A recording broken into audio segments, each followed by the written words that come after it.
இன்னிசை பாடி வரும் இளம் காற்றுக்கு உருவமில்லை. காற்றலை இல்லை என்றால் ஒரு பாட்டொலி கேட்பதில்லை.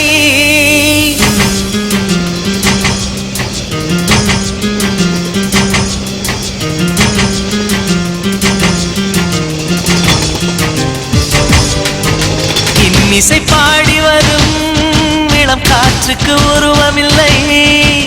காற்றலை இல்லை என்றால் ஒரு பாட்டொலி கேட்பதில்லை. ஒரு கானம் வருகையில் உள்ளம் கொள்ளை போகுதே, ஆனால் காற்றின் முகவரி கண்கள் அறிவதில்லையே. இந்த வாழ்க்கையே ஒரு தேடல் தான், அதை தேடி தேடி தேடும் மனது தொலைகிறதே. இன்னிசை பாடி வரும் இளம் காற்றுக்கு உருவமில்லை. காற்றலை